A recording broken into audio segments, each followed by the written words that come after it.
Want to speak real English from your first lesson? Sign up for your free lifetime account at EnglishClass101.com. Hi everybody, welcome back to Ask Alisha, the weekly series where you ask me questions and I answer them. Maybe. First question this week comes from Ali Reza. Hi again, Ali. Ali says, hi Alisha, what's the difference between where have you been and where were you? There's not a big difference here. If you've been waiting for someone for a long time, like you expected someone to be at a place, like at a meeting or maybe a restaurant or a cafe, and you have been waiting for a long time, you might use where have you been to mean where were you from this point in the past until now? Like I expected to meet you. So we might use where have you been in a case like that. We might use where were you in a situation where we're asking about a finished situation or something that's done. It happened in the past. Like for example, if you miss class one day, you are supposed to go to school, but you're sick, and you go to class the next day, your classmate could say, where were you yesterday? So that sounds like yesterday something happened and they want to know about that situation at that point in time only. So this is a little bit different from where have you been, which means like there was some expectation that you would be there and you were not. So in some cases you can use both, yes. Like for example, if you are late for a meeting, and your coworker asks, where have you been? Like you're an hour late. You could use that. Or the coworker might say like, where were you? You're an hour late. Those are some cases like where it's kind of up to the speaker to decide a little bit. But generally, if someone has been expecting you for a period of time, they'll probably use the where have you been pattern. If it's just a past action, a past situation, it's over, it's done, you might use the where were you pattern instead. So I hope that this helps you. Thanks for the question. Okay, let's move on to our next question. Next question comes from Shu. Hi, Shu. Shu says, hi, Alisha, your lessons are helpful. Cool. My question, which one is correct? Most of the movie takes place in LA, or most of the movies take place in LA.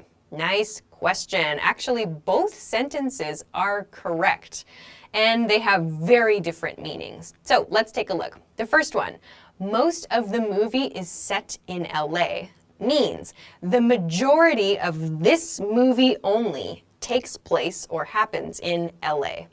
With the plural, most of the movies take place in LA, it means most movies in this specific group happen in LA. So to give an example of this, let's imagine like a movie series. There are 3 movies in the series, and the first 2 movies, movies 1 and 2, take place in LA and in San Francisco a little bit. Movie number 3 takes place in New York City. So when we want to talk about movie 1, for example, we could say most of the movie takes place in LA. So that means the majority of movie number 1 happens in LA. Not all of it, because a little bit happens in San Francisco, but the majority of the movie happens in LA. So we say most of, the majority of, most of the movie takes place in LA. If, however, we want to talk about the series, this 3-movie series, and we want to talk about where the series happens, we could say most of the movies take place in LA. So that means most of the movies, meaning 2 of the 3 movies, are set mostly in LA. So that means movies 1 and movies 2 are mostly in LA. Movie 3 is in New York City, so it's in a totally different place. So in that case, we're talking about a group of movies. Most of the movies in this group, in this series, in this case, take place in LA. So both of your original example sentences are totally correct, yes, but they just have very different meanings. So think about it. Are you talking about one specific movie and what things are happening in that movie? Or are you talking about a group of movies? So this example is just about movies, yes, but you can apply the same idea to many other situations too. So I hope that this helps you. Thanks very much for the question. Okay, let's move on to your next question. Next question comes from Angel. Hello again, Angel.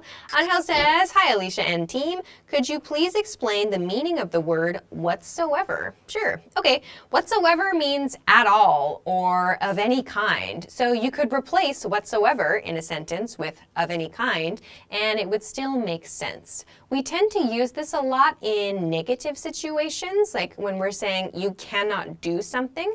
So it's used a lot for like rules or policies or whatever. For example, students may use no devices whatsoever. He gave no hints whatsoever about the new product. We had no help whatsoever with our homework. So in each of these example sentences, we could replace whatsoever with of any kind, and it would still make sense. So again, this is not so commonly used in everyday speech because it's used a lot to talk about policies and rules, and it kind of sounds a little bit on the formal side, a little bit. But if you're ever not sure, just try replacing whatsoever with of any kind and see if it makes sense. So that's what whatsoever means. I hope that it helps you. Thanks for the question. Okay, let's move on to your next question. Next question comes from Saidoza Tohir. Hello, Saidoza. Saidoza says, "Hi, Alicia. Can I learn English with lyrics from songs?" Yes, to some degree, sure. We get this question every once in a while, so here are a few reminders. First of all, please remember that the lyrics to songs may not always be grammatically correct. While, yes, we can communicate ideas and we can communicate feelings through songs, songs do not always use perfect grammar. Second, keep in mind that in many songs there are like slang vocabulary words, there are inappropriate vocabulary words, or offensive vocabulary words used.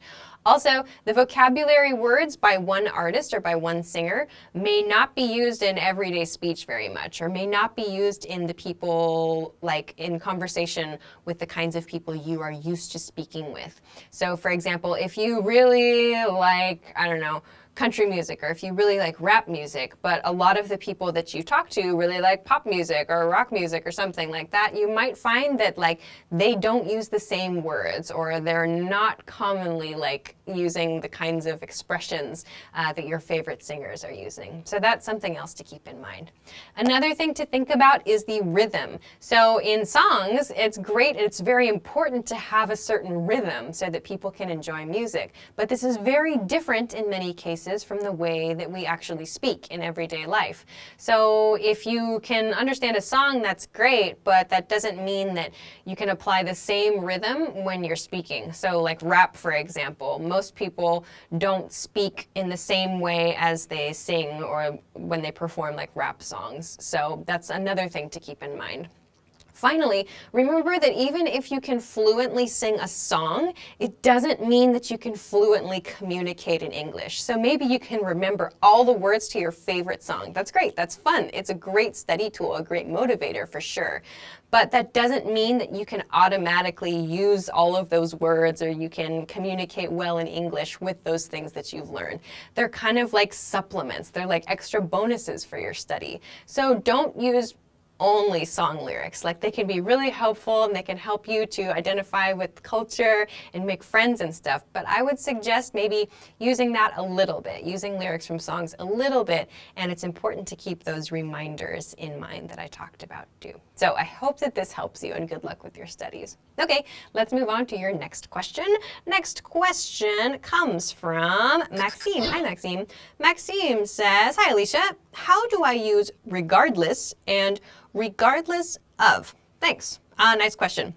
We use regardless at the beginning or at the end of a sentence. You may also see it used to like connect two ideas in the middle of a sentence. Some examples. Well, I left my phone at home. Regardless, I'm going to enjoy my day. Our team is under a tight schedule. Regardless, everyone is happy. I see you've prepared a lovely meal. I have to leave regardless. On the other hand, we use regardless of before a noun phrase.